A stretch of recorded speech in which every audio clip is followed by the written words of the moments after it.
அன்னைக்கு நைட்டு இப்படி ஒரு பயங்கரமான சம்பவம் நடக்கும் அப்படின்னு சொல்லிட்டு ராஜு கண்டிப்பா யோசிச்சு பார்த்துருக்க மாட்டான். எப்பவும் போல அலுவலகம் விட்டு வீட்டுக்கு போற நேரத்துக்கு ராஜு ரோட்ல நடந்து வந்துகிட்டு இருக்கான். அப்போ திடீர்னு ராஜுக்கு எதிரில் ஒரு பாட்டி ஒருத்தவங்க வர்றாங்க. அவங்க ராஜு கிட்ட வந்து, "தம்பி, என்னோட ஃபோன் தொலைஞ்சு போச்சுப்பா.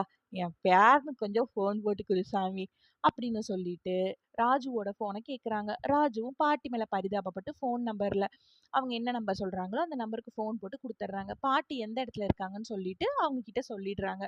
பாட்டி அதுக்கப்புறம் ராஜு கிட்ட, "தம்பி, என் பேரன் வர்றது கொஞ்சம் தாமதமாகும் போல.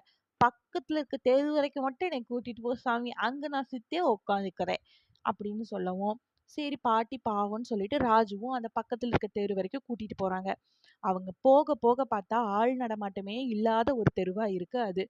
ராஜுவுக்கு தயக்கம். நம்ம போறது சேஃப் தானா அப்படின்னு சொல்லிட்டு. இருந்தாலும் பாட்டி மேல பரிதாபப்பட்டு அவன் கூட்டிட்டு போறான். அங்க போனதுக்கு அப்புறம் தான் தெரியுது, பாட்டி அங்க நெறைய பேர் ஆட்கள் எல்லாருமே ராஜு கிட்ட இருக்க பணம் நகைய திருடுறதுக்காக தான் ராஜுவ அங்க வர வச்சிருக்காங்கன்னு சொல்லிட்டு.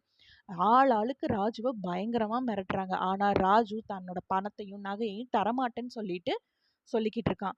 ஒருத்தவங்க ராஜுவ, "நீ தரப்போறியா? இல்லையா?" அப்படின்னு சொல்லிட்டு பயங்கரமா கத்தி கேட்கவும் ராஜு பயந்தர்றான். அதுக்கப்புறம் ராஜுவுக்கு என்ன ஆச்சு? என்ன ஆயிருக்கும்னு சொல்லிட்டு நீங்க நினைக்கிறீங்க?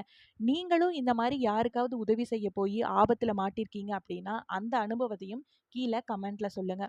இந்த மாதிரி யாராவது ஒருத்தவங்களுக்கு உதவி செய்யலாமா? வேண்டாமா? ஏன்னா வயசான ஒருத்தவங்க வந்து உதவி கேட்கும்போது யாரா இருந்தாலும் செய்யணும்னு தான் தோணும். அந்த மாதிரி உதவி கேட்டா செய்யலாமா? இல்ல செய்யறப்போ என்ன மாதிரியான பாதுகாப்பு நடவடிக்கைகள்லாம் நம்ம மனசுல வச்சுக்கிட்டு பண்ணணும் அப்படின்றதையும் கீழ கமெண்ட்ல சொன்னீங்கன்னா, நெறைய பேத்துக்கு பயனுள்ளதா இருக்கும். நன்றி.